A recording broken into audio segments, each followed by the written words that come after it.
প্রশাসনে এখনো হাসিনার প্রেতাত্মা লুকিয়ে আছে। বিভিন্ন ঘটনায় বিচার নিশ্চিত করার বিষয়ে প্রশাসন থেকে আমরা যথাযথ সহযোগিতা পাই না।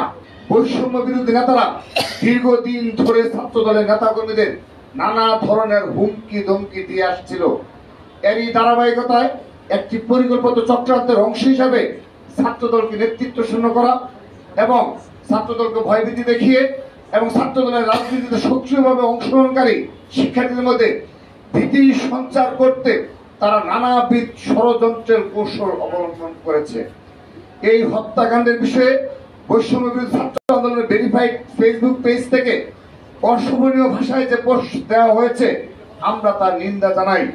তারা অভিযুক্তদের বিষয়ে সুষ্ঠু তদন্ত দাবি করতে পারতেন, কিন্তু তা না করে অশোভন ভাষায় আক্রমণ ও তদন্তের আগেই অভিযুক্তদের পক্ষে নেওয়াটাই প্রমাণ করে তারা অপরাধ আড়াল করাতে বিশ্বাসী। বাংলাদেশের প্রথম 5D AI ইনভার্টার যুক্ত সর্বোচ্চ বিদ্যুৎ সাশ্রয়ী যমুনা এয়ার কন্ডিশনার। আমরা মনে করি এই সংগঠনের প্রতিটি কমিটিতে যেভাবে সাবেক ছাত্রলীগ সন্ত্রাসীদের ঠাঁই দেওয়া হয়েছে, তারা যেভাবে সাবেক ছাত্রলীগারদের পুনর্বাসনে লক্ষ্য করছি, বর্তমান অন্তর্বর্তীকালীন সরকারও সকলের প্রতি সমতা ও ন্যায্যতা নিশ্চিত করতে পারছে না।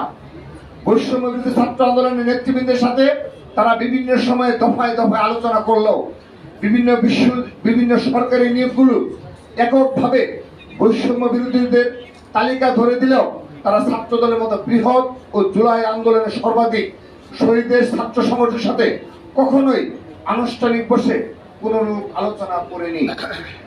বিভিন্ন ঘটনায় বিচার নিশ্চিত করার বিষয়ে প্রশাসন থেকে আমরা যথাযথ সহযোগিতা পাই না।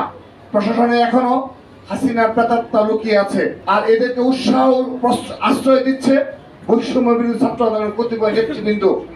বিভিন্ন ঘটনায় সেটা বারবার প্রমাণিত হচ্ছে।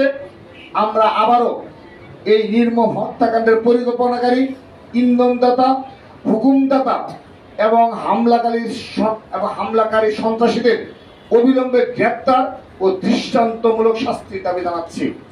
ছাত্র নেতাদের জীবনের নিরাপত্তা নিশ্চিত করার জন্য অন্তর্বর্তীকালীন সরকারের কাছে জোরালো দাবি জানাচ্ছি। তাদেরকে বিভিন্ন বিষয়ে একপাক্ষিক আচরণের বদলে সমতা ও ন্যায্যতা নিশ্চিত করার আহ্বান জানাচ্ছি।